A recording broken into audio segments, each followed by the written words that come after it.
los armónicos que conformarían una poliarmónica. Sí, sí, perfecto, perfecto. Supóngase que la poliarmónica está conformada por estos armónicos. Lo que se tendría que hacer es sumar punto a punto. Por ejemplo acá, se suma acá, tengo 0, este se suma acá, y acá tendría un punto de la poliarmónica.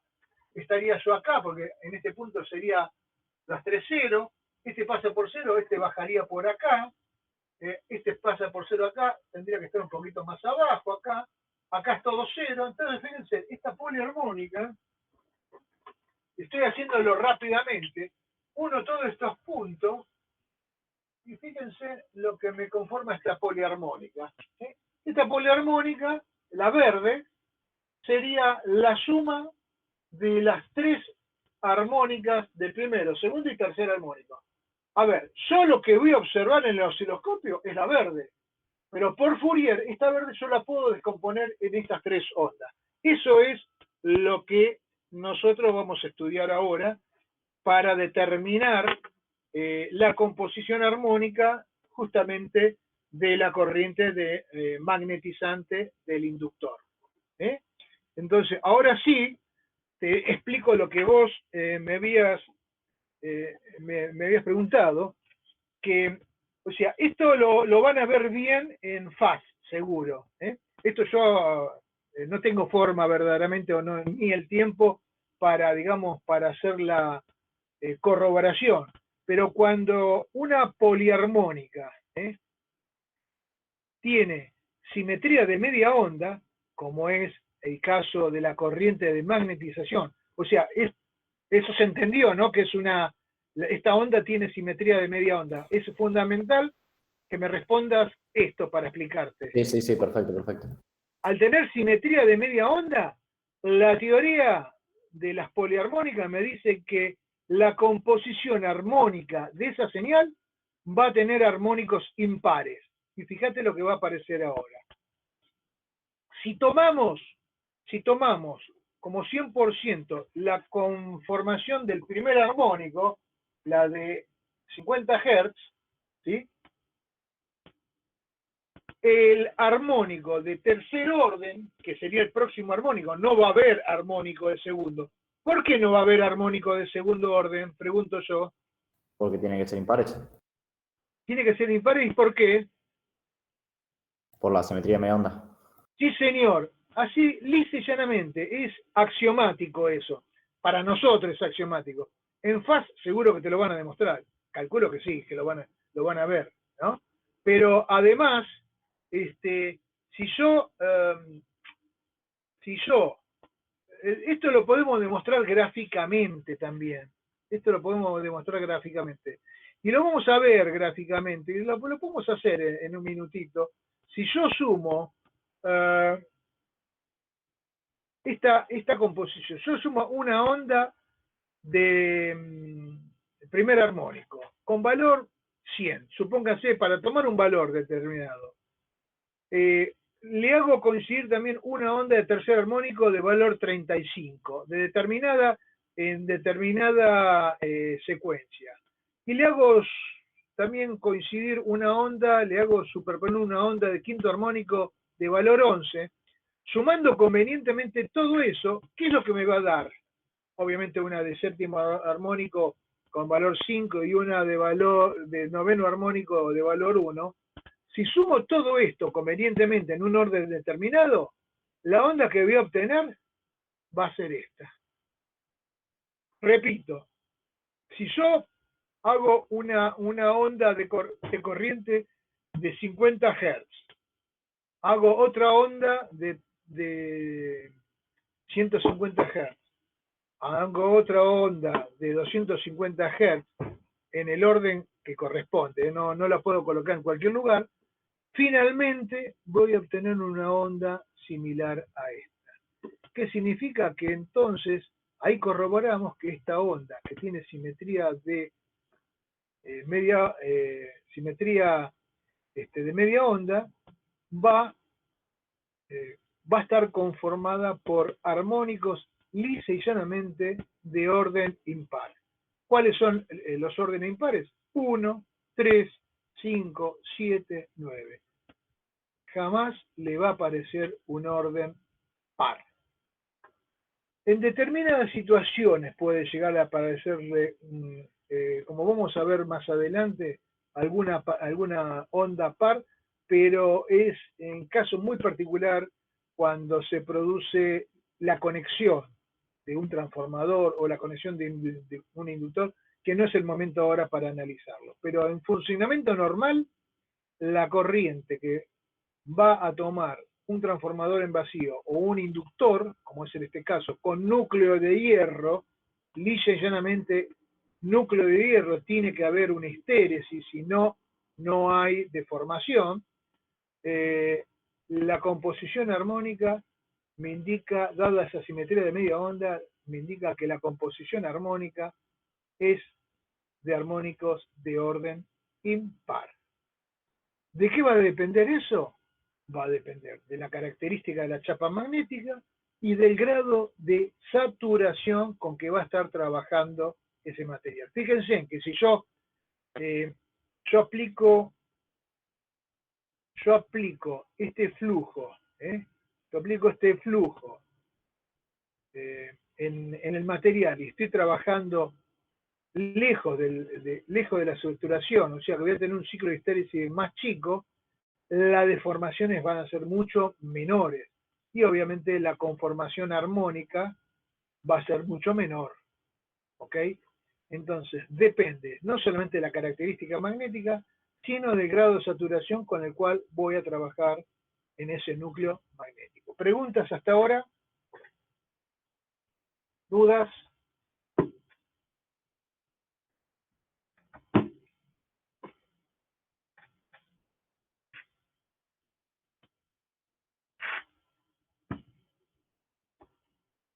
Cuando queden así en silencio, yo no sé si me desconecté, a ver, no, todavía estoy conectado, si se fueron a dormir o qué es lo que está pasando acá, ¿eh? Bueno, supongamos que más o menos lo agarraron.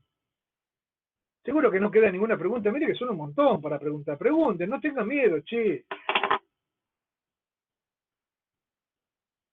No tengan vergüenza tampoco.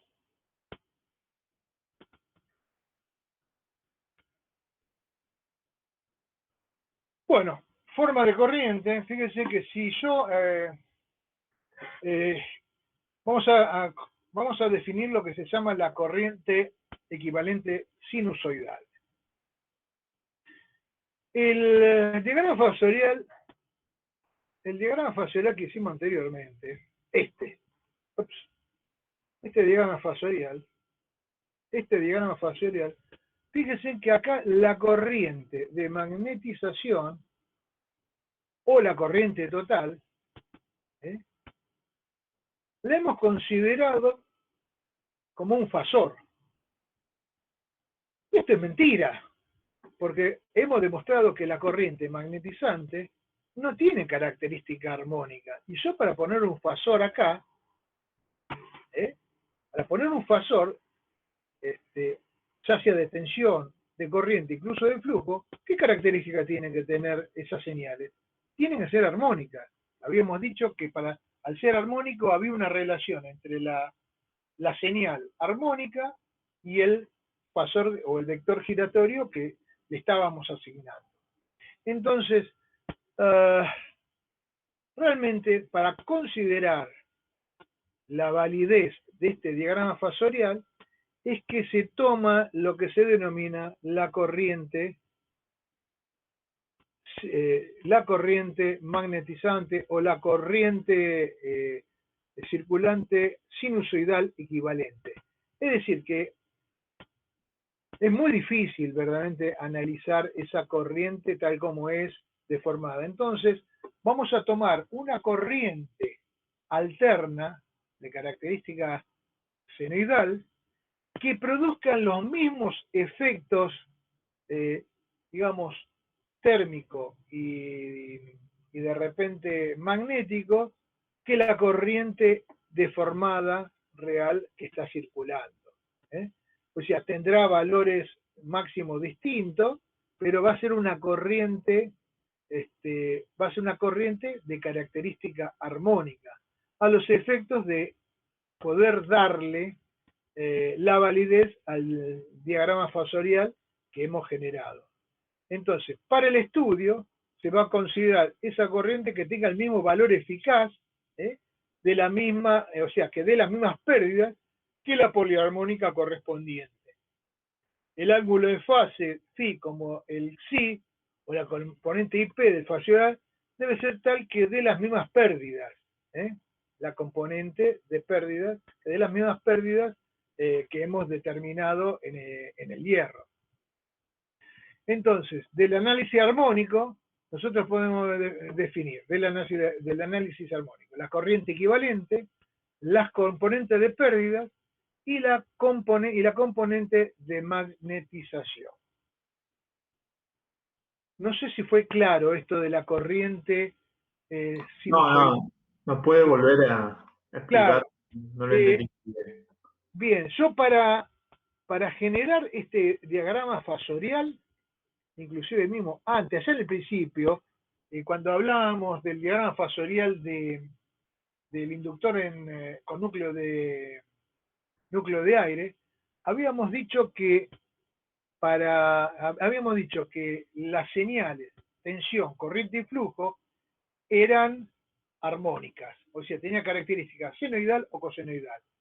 Si era así, le podíamos asociar un vector giratorio llamado fasor.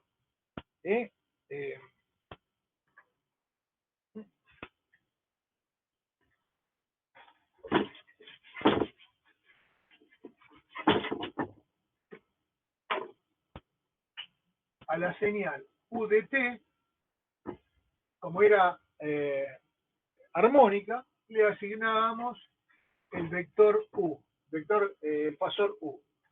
A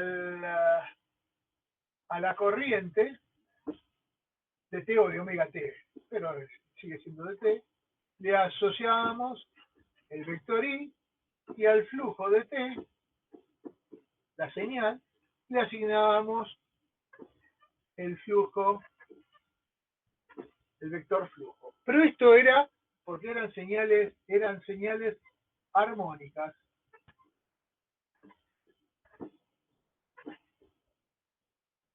Si difieren de la forma de armónica, no le puedo asociar un vector a esas señales. Entonces, si son armónicas, podemos trabajar con los diagramas fasoriales, que nos resulta mucho más práctico, mucho más sencillo para estudiarlos que trabajar con las ondas. ¿Ok? Entonces, pero ahora encontramos que en el inductor con núcleo de hierro, la corriente que va a circular por ese inductor ya deja de ser armónica. Esta corriente deja de ser armónica. Sigue siendo la tensión y el flujo, pero la corriente deja de ser armónica. Entonces ya no podríamos decir que este circuito equivalente, este diagrama fasorial correspondería a ese inductor con núcleo de hierro. Pero ¿qué pasa? Justamente para solucionar este problema, decimos, vamos a trabajar con lo que se denomina una corriente armónica equivalente. O sea, la corriente que vamos a analizar, que vamos a utilizar, la corriente sinusoidal equivalente, va a ser una corriente tal que el valor eficaz de esa corriente sinusoidal, o sea, esto va a ser una corriente sinusoidal. ¿Sí? El valor eficaz de esta corriente va a ser igual al valor eficaz de la corriente esa que teníamos ahí, así. Entonces, si nosotros hacemos esa analogía, trabajamos con una corriente armónica, tal que el valor eficaz de esta corriente sea igual al de esta, entonces ahí sí podemos utilizar el circuito equivalente y podemos tranquilamente trabajar con este diagrama fasorial. Esta corriente y esta corriente serían corrientes equivalentes. No así necesariamente IP, porque IP, como veremos más adelante, o como hemos visto, o como podemos analizar también ahora, si quieren, esta sí tiene característica armónica, porque esta IP está generada, es de pérdida, y esta corriente de pérdida, ahora vamos a verlo bien, tiene característica sinusoidal, pero la corriente de magnetización no. Y si la corriente de magnetización no tiene característica sinusoidal, por más que le sumemos una corriente sinusoidal, esta no va a tener conformación armónica, o sea, no va a ser una señal armónica. Pero para realizar el diagrama fasorial, vamos a suponer que es armónica, tal que su valor eficaz sea igual al valor eficaz de esta corriente que no es armónica, la corriente real que circula. No sé si le aclaré de alguna manera o se lo compliqué. Y un poco más claro. Bien, bien, bien, bien. Perfecto, perfecto. Entonces,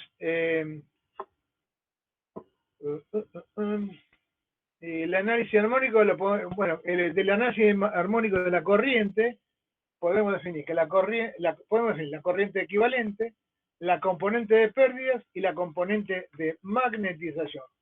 Por la forma de la corriente y la referencia al tiempo adoptada, la FEM para la FEM y para el flujo surge que no tiene paridad. La FEM y el flujo no tiene paridad. O sea, no es ni par ni es impar. La FEM y el flujo. Porque vamos a tomar la corriente, es lo que habíamos tomado inicialmente como fuerza electromotriz, como tensión y como flujo. No tienen paridades. Entonces, la corriente, al no tener paridad, el análisis de Fourier da componentes en senos y cosenos, la corriente total, la corriente de magnetización, o la corriente total inclusive. Entonces, la conformación de la corriente va a estar dada por ejemplo, la componente en senos del primer armónico y la conformación en cosenos del primer armónico. Dijimos que segundo armónico no puede tener porque tiene características de simetría de media onda.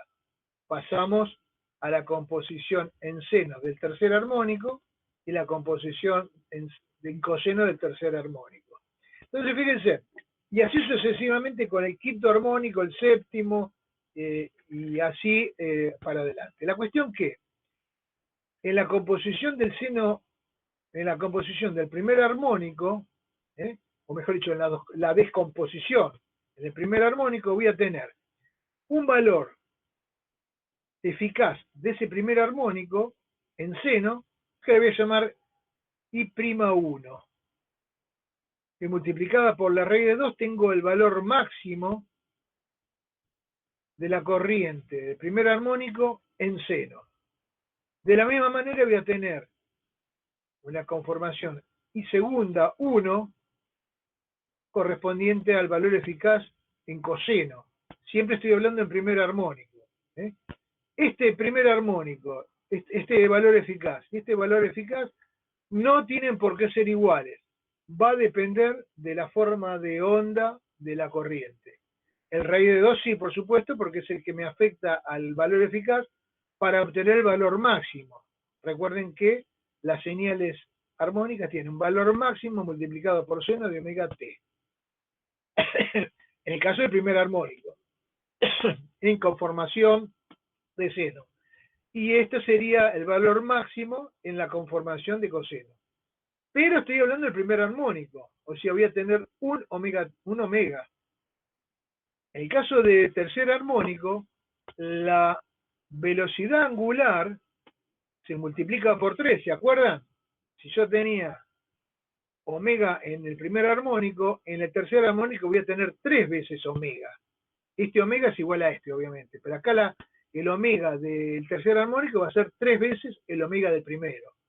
Voy a tener un valor eficaz correspondiente al tercer armónico en seno, I' sub 3, y un valor eficaz en coseno, I segunda sub 3, que no necesariamente tienen que ser iguales, y mucho menos van a ser iguales al valor I1. En general estos valores van a ser menores que I1. Es más, ya lo hemos determinado de alguna manera, acá, que en la componente tercer armónico, fíjense que es del orden del 30, estos son valores no fijos, puede ser 30, puede ser 40%, alrededor del 35% del valor del primer armónico, en cuanto a valores eficaces o valores máximos. Y luego tenemos el quinto armónico de la misma manera. Entonces, la corriente IT, esa corriente que hemos analizado o que hemos obtenido en forma gráfica, esa corriente que hemos obtenido en forma gráfica,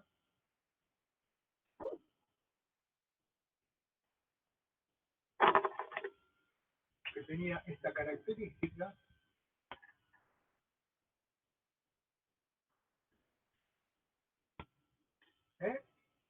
esta I de omega t, esta I es la que hemos descompuesto en toda esta serie de armónicos de acuerdo a Fourier. Quiere decir que esto va a ser una corriente armónica en seno. Esto va a ser otra corriente armónica en seno, pero con una velocidad angular, o sea, con una frecuencia 3 veces la del primer armónico. Esta va a ser otra componente armónica en seno, y así sucesivamente. Pero además también, como no tiene paridad esta corriente, vamos a tener que componentes en coseno, en primer armónico, coseno en tercer armónico, cosenos en quinto armónico. Esto también se suele colocar, o sea, esto que puse acá, es también factible colocarlo así. A veces resulta quizás un poquito más sencillo, como raíz de 2 y 1 por seno de omega t más phi 1 más raíz de 2 y 3 seno de 3 omega t más pi 3 y así sucesivamente. Es otra manera de expresarlo todo esto, pero resulta, a lo mejor desde el punto de vista intuitivo, resulta mucho más práctico para no tener en cuenta este ángulo de fase, que la corriente está conformada por componentes en senos y en cosenos. Pero tal que el valor eficaz de esta corriente, voy a hacer I, va a ser la raíz cuadrada de la suma de los cuadrados de todos estos valores eficaces. ¿Lo ven? Fíjense, I es igual a la raíz cuadrada de I1' al cuadrado, más I3' al cuadrado, más I5' al cuadrado, más I1 segundo al cuadrado, más I segunda 1, digo bien, al cuadrado, más I segunda 3 al cuadrado, más I segunda 5 al cuadrado, y así sucesivamente. La suma geométrica de todos los valores eficaces de las componentes me va a dar el valor eficaz de esta corriente.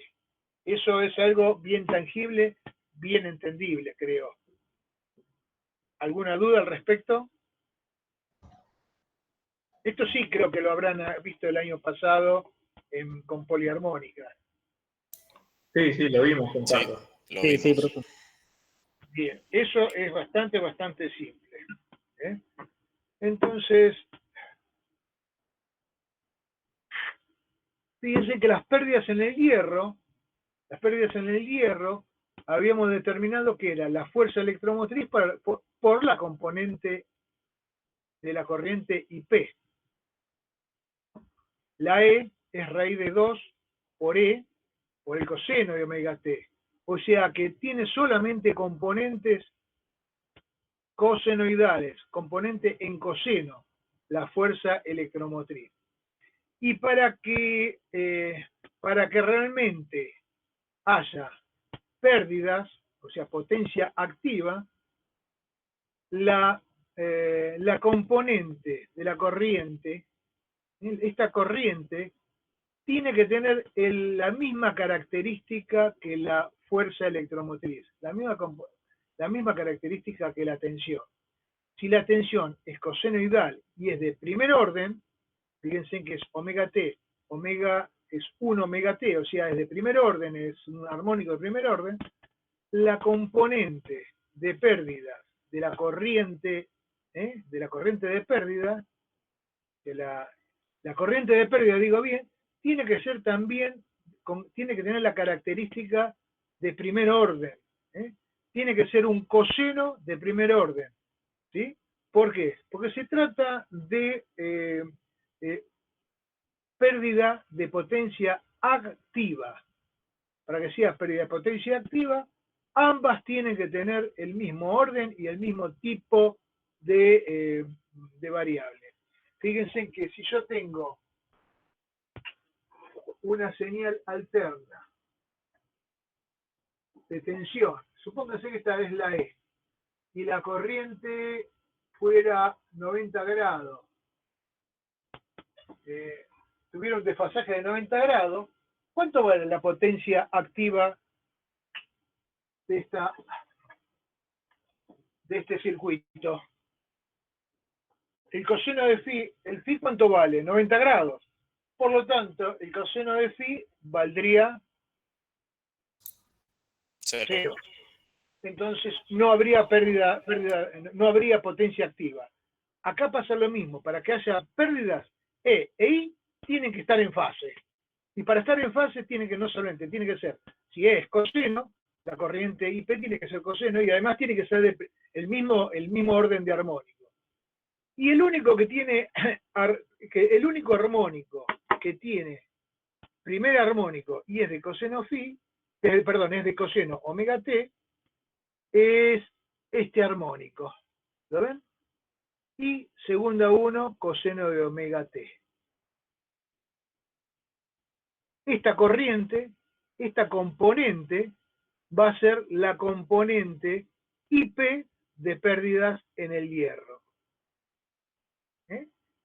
Por lo tanto, I1 segunda es el valor eficaz de la corriente IP. Por lo tanto, las pérdidas en el hierro va a ser E por I segunda 1, que es lo mismo que decir E igual a IP. Pregunto, ¿se entendió esto de lo que expliqué recién? Le digo más que nada para que puedan entender lo que va a venir ahora. Si entendieron esto, lo que viene ahora es una vaponia. Pregunten.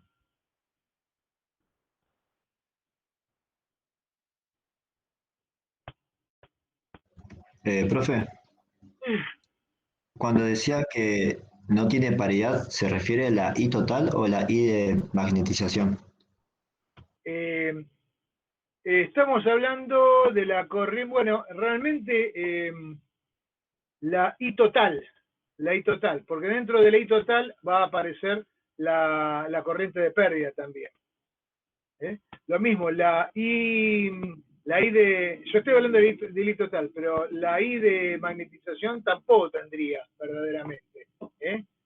Pero acá lo que estamos analizando es la corriente total, esta es la que no tiene paridad. De esta componente, de esta corriente, que es lo que habíamos, que sería esta, estaría conformada por esta composición, yo lo que logré recién determinar o concluir que de esta composición, esta es la componente de pérdida. Sería lo que le dije anteriormente, acá está, esta. Correspondería a esta. Fíjense que acá sí, esta no tiene que ser equivalente. Esta sí o sí tiene característica armónica, la IP. ¿Por qué? Porque tiene característica cosenoidal. Fíjense que inclusive está en fase con E. Así que si esta era senoidal, componente en senoide, esta tiene que ser en cosenoide, está a 90 grados adelantada, ¿sí? De ahí, digamos, yendo por un lado, yendo por el otro, yo puedo determinar que esta va a ser la componente, el valor eficaz de la componente de pérdida, de la corriente de pérdida correspondiente a las pérdidas en el hierro. Entonces, no sé si si se entendió hasta acá esto, significa que si esta es la componente, perdón, I1 segundo, es la componente de pérdidas en el hierro, todo el resto, excepto esto, todo el resto, es lo que me determina a mí las componentes de la corriente de magnetización, de IM.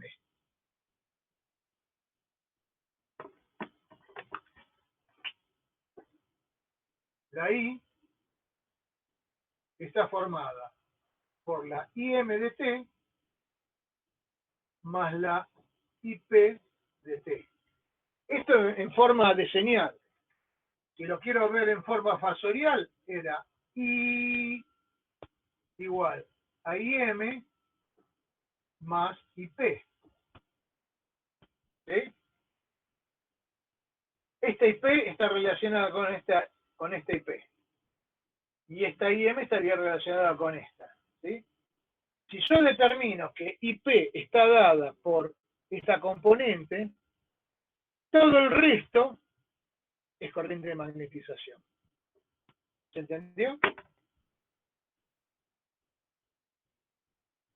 Entonces, la componente, el valor eficaz de la corriente de magnetización va a estar dado por la raíz cuadrada, como habíamos dicho anteriormente, va a ser la raíz cuadrada de todos los valores eficaces, de la suma de todos los valores eficaces al cuadrado, descontando la I1 segunda.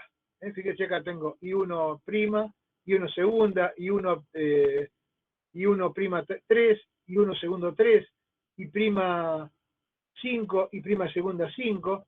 Si a todo esto le saco la I1 segunda 1, la I segunda 1, todo el resto me queda la corriente, el valor eficaz de la corriente de magnetización.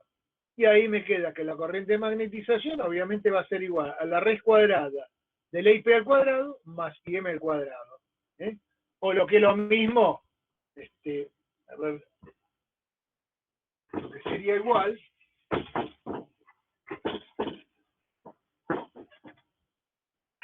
dijimos que I igual a la raíz de IP al cuadrado más IM al cuadrado.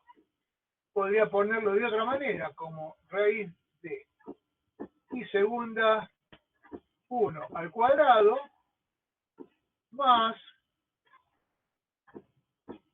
I1 prima al cuadrado más I3 prima al cuadrado más I3 segunda al cuadrado más I5 prima al cuadrado más I5 segunda al cuadrado, ¿sí? Más, etcétera, etcétera. Esta es una parte, corriente de pérdida. Todo esto estaría conformando la componente de magnetización, en valores eficaces, obviamente. Para recordar, la corriente total, como la corriente magnetizante, son poliarmónicas.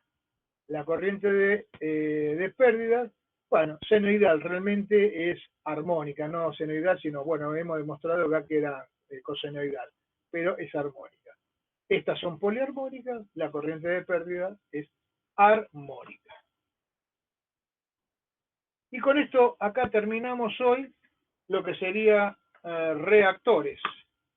Pregunto si tienen alguna preguntita, alguna duda, si quedó algo en el tintero, a ver si lo podemos ver ahora, o bueno, llegado el caso, si lo analizan en su casa, si les queda alguna duda, lo podemos resolver la clase siguiente. Pero pregunten, digan. díganme, a ver si quedó claro o quedó alguna duda al respecto. Profe, en esa expresión de la corriente magnetizante, Sí. donde da todos los de la eficaz de cada orden, ¿puede ser que sean todos del coseno al tener dos puntitos ahí arriba? ¿Cuál? En ¿Esta? la que sigue, en la página 85. Puede ser que me la haya morfado, ojo, O la que sigue, no sé cuál, la última que está. ¿esta? Esta. Sí, acá, no, acá tenemos la magnetizante, no, acá, error. ¿Sabés que Ajá. esto tiene que ser, esto ahora lo voy a modificar. Esto es un puntito, una prima, es esto. Perfecto, perfecto. Y uno segunda, no, y uno prima tendría que hacer esto. A ver, la magnetizante. Esto es y uno prima. Esto tiene que ser prima, esto tiene que ser prima. Sí, fue un copy y paste, digamos así, en cadena. Perfecto. Entonces en este sería I1' únicamente. No. Y uno prima, y tres prima. No, digo, pero el de I1 este, en vez de dos de prima a prima, sería únicamente I1'. Claro, este sería y uno prima. Sí. Esto sería I3 prima, una sola prima. Este sería I5 prima. Claro, perfecto. Y está muy bien la observación, te lo agradezco. Ahora ya mismo me lo voy a poner a cambiar antes que me olvide. Muy Dale, buena. gracias. Sí. Pero está claro, ¿no? Está muy bien lo que vos decís, Es clarísimo. Sí, ¿alguna otra duda, alguna otra observación inclusive? Sí. Ahí está.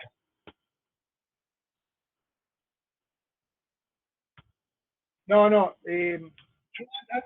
antes cuando expliqué, hice una explicación general de cómo estaría conformada una poliarmónica. Agarré una onda cualquiera y dije, bueno, supongamos que esta onda está formada por un primer armónico, un segundo y un tercer armónico, y lo fui componiendo para que me dé una poliarmónica cualquiera.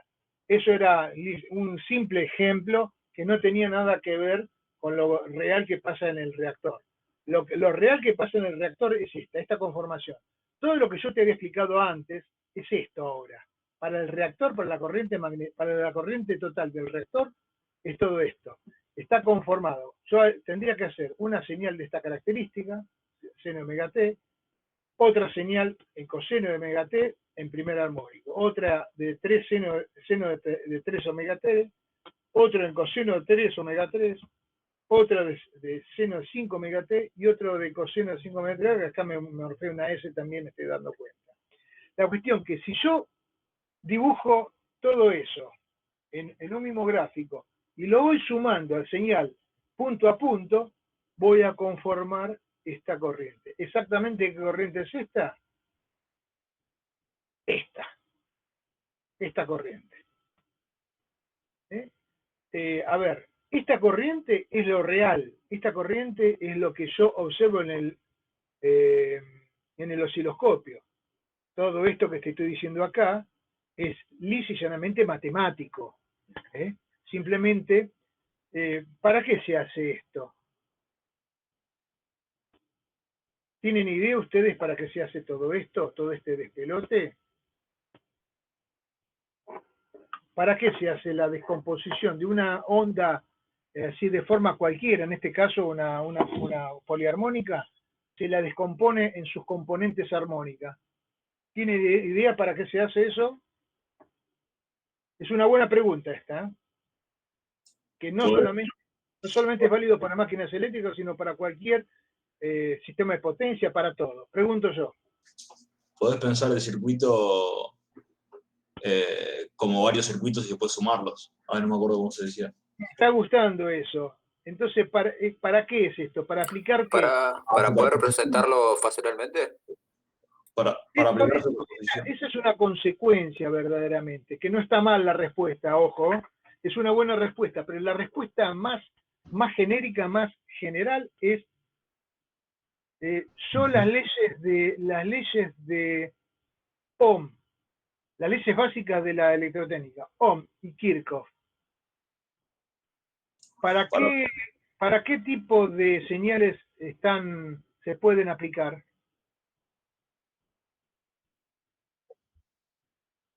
para corriente continua o señal armónica.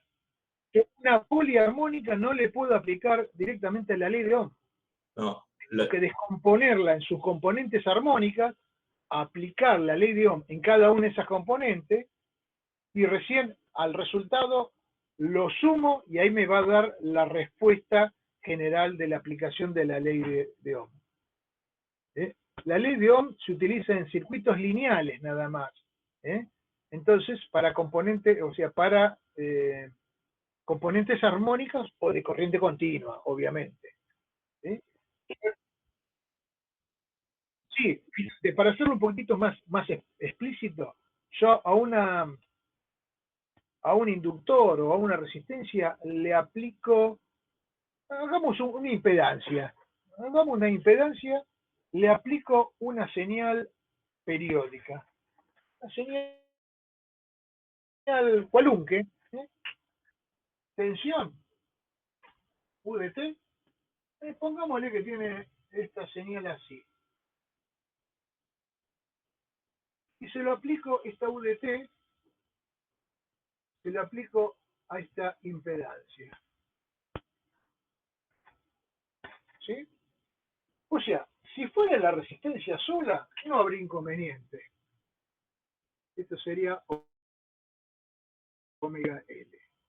Si fuera la resistencia, esta tensión, si fuera una resistencia, la corriente que va a circular va a tener esta misma característica, porque va a estar en fase con R y va a tener esta misma característica, lo único que va a diferir en R.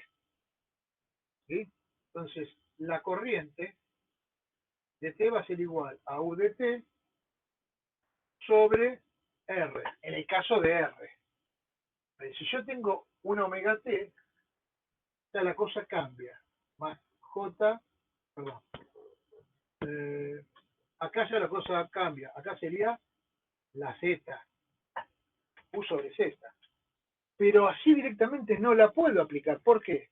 Porque esta señal la puedo suponer compuesta por varias componentes armónicas. Esas componentes armónicas van a reaccionar de forma distinta en esta omega L. Porque la omega L para la componente de primer armónico va a ser distinta a la omega, la reactancia para el tercer armónico, segundo armónico, quinto armónico. Entonces no lo puedo aplicar directamente. ¿Qué tengo que hacer? Tengo que descomponer esto en las componentes armónicas correspondientes. Primer armónico, segundo, tercero, lo que sea. Cada armónico le tengo que encontrar la corriente que va a circular para esta impedancia. Y una vez que encuentro la I1, por ejemplo, encuentro la I2, la I3, así sucesivamente, la sumo y ahí voy a tener la I total. Suponiendo que esta tiene componente de primero, ponelo, tercero y de quinto armónico. Supongamos. Entonces, la I1 va a ser igual a la U1 sobre R más, vamos a hacerlo así, en valores eficaces, R más J omega L. La I2 va a ser la U2 sobre R más J 2 omega L. Ah, no, perdón, U3, justamente, sería componente tercer armónico.